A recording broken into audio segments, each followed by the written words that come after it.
Hey y'all, good evening. So we are now on the third chapter of As a Man Thinketh by James Allen. This chapter is called Effect of Thought on Health and the Body. I'm going to go ahead and get right into it. Effect of thought on health and the body. The body is the servant of the mind. It obeys the operations of the mind, whether they be deliberately chosen or automatically expressed. At the bidding of unlawful thoughts, the body sinks rapidly into disease and decay. At the command of glad and beautiful thoughts, it becomes clothed with youthfulness and beauty. Disease and health, like circumstances, are rooted in thought. Sickly thoughts will express themselves through a sickly body.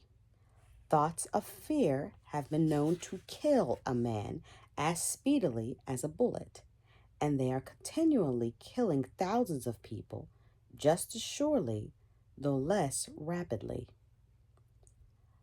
The people, who live in fear of disease are the people who get it. Anxiety quickly demoralizes the whole body and lays it open to the creature of disease, while impure thoughts, even if not physically indulged, will soon shatter the nervous system. Strong, pure, and happy thoughts build up the body in vigor and grace.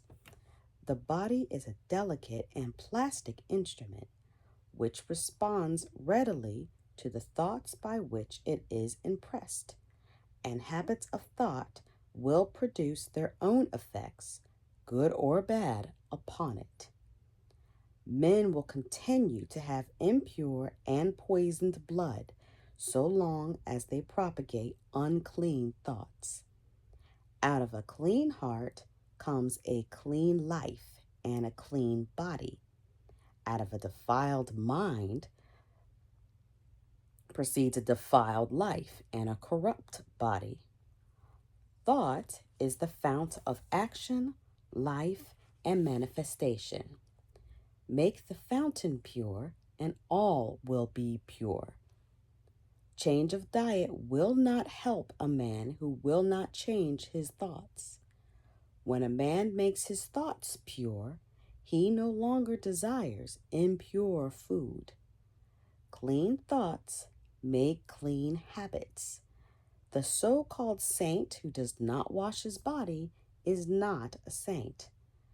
He who has strengthened and purified his thoughts does not need to consider the malevolent microbe.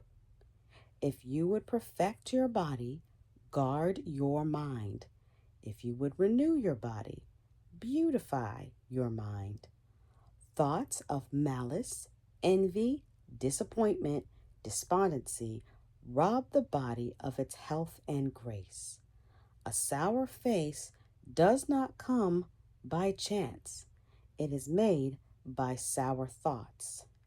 Wrinkles that mar are drawn by folly, passion, pride. I know a woman of 96 who has the bright, innocent face of a girl. I know a man well under the middle age whose face is drawn into inharmonious contours.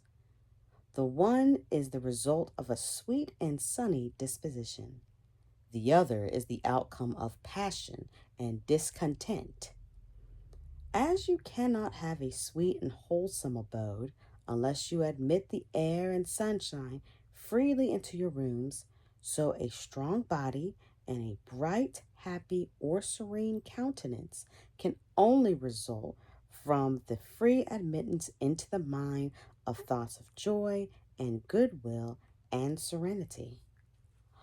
On the faces of the aged, there are wrinkles made by sympathy, others by strong and pure thoughts, and others are carved by passion. Who cannot distinguish them? Though with those who have lived righteously, age is calm peaceful, and softly meadowed like the setting sun. I have recently seen a philosopher on his deathbed. He was not old except in years. He died as sweetly and peacefully as he had lived. There is no physician like cheerful thought for dissipating the ills of the body. There is no comforter to compare with goodwill for dispersing the shadows of grief and sorrow. To live continually in thoughts of ill will, cynicism, suspicion, and envy is to be confined in a self made prison hole. But to think well of all, to be cheerful with all, to patiently learn to find the good in all, such unselfish thoughts are the very portals of heaven, and to dwell day by day in thoughts of peace towards every creature will bring abounding peace to their possessor.